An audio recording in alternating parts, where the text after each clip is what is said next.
The courtroom was colder than I expected. Not physically, though the marble floors and tall, arched windows didn't help, but emotionally. It felt sterile, like even justice was afraid to feel anything here. I sat quietly, my hands clasped tightly on the table in front of me. They trembled slightly, not from fear, but from the kind of restraint only soldiers understand. Years in the military had taught me discipline, silence, and how to absorb pain without flinching. But nothing prepared me for this war, the war of divorce. On the other side of the room, she sat like a queen. Samantha, my wife, ex-wife, technically, in a matter of minutes. She wore a gray suit, elegant and sharp, like her smile. And beside her was her new husband, Vincent Reynolds, ESQ, a seasoned lawyer, dripping with arrogance. He rested his hand on hers, like he was already celebrating. I hadn't spoken much throughout the proceedings, not because I was scared, because I didn't trust myself to speak without exploding. Every word she said, every lie he twisted into legalese, only deepened the wound. They'd turned my loyalty into leverage, my silence into weakness. Vincent leaned over and whispered something to her, just loud enough for me to hear. Samantha laughed, a cruel, condescending chuckle. Then Vincent stood. "Your Honor," he said smoothly, as my client's legal representative and friend, "I think we can agree the evidence speaks for itself. My client was isolated, unsupported, and emotionally neglected while her husband was off playing hero. She deserves compensation. A clean break, full ownership of the house, the car, and 70% of his military pension." The judge, a gray-haired man in his 50s, nodded slightly. "Noted." That's when Vincent turned to me, still standing, still smug. He laughed, a full laugh this time. "You're leaving this room with nothing, soldier." My jaw tensed. Samantha didn't even try to hide her smirk. "He's too scared to even speak." "Look at him," she said, gesturing like I was some broken thing. Vincent slid a paper across the table toward me. "If you want to save face, just sign it. You'll save yourself months of litigation. Just walk away. Silently, like you always do." The document was a proposed settlement. It gave her everything, left me in debt, took what was mine, and handed it to someone who'd only known her for 6 months. They thought I was finished. I looked at the paper, then up at the judge, then finally at Samantha. I remembered everything.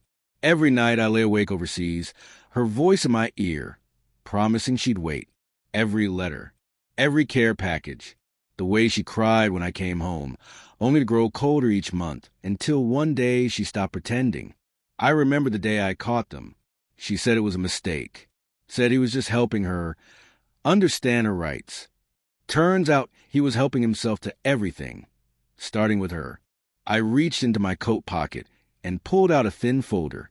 My hand didn't shake anymore. "I'd like to speak now, Your Honor."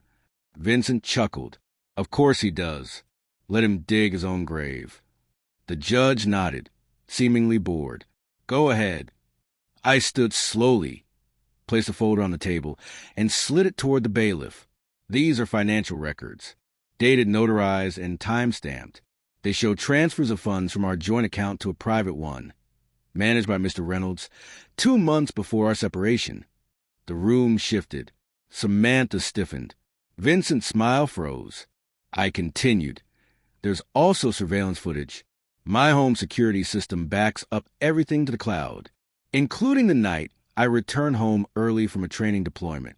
The night I found my wife and Mr. Reynolds together. These photos show them entering my house, not hers. My bed." The judge raised his eyebrows. "You're submitting these now?" "Yes, Your Honor. I didn't want to weaponize pain. But if I'm going to be insulted, mocked, and stolen from, I'd like the truth on record." Vincent stepped forward. "Objection, this is—" Overruled. The judge snapped, eyes narrowing. "Mr. Reynolds, sit down." I wasn't done. "There's more. I've already filed a formal complaint with the State Bar Association. Mr. Reynolds' relationship with the judge raises serious questions of conflict of interest.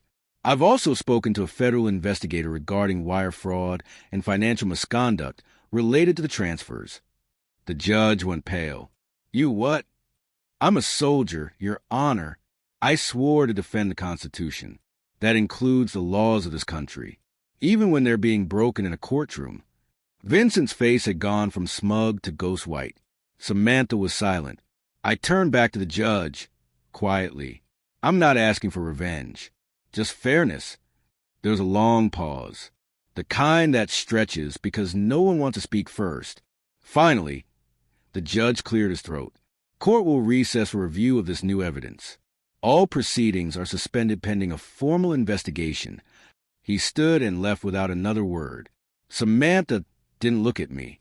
Not once. Vincent gathered his papers, hands shaking slightly. His jaw clenched, and for the first time, he looked small. I stood, buttoned my jacket, and walked past him. No gloating. No victory lap. I had nothing when I walked into that room but the truth. And sometimes that's enough to shake empires. They laughed when I said nothing. They weren't laughing now.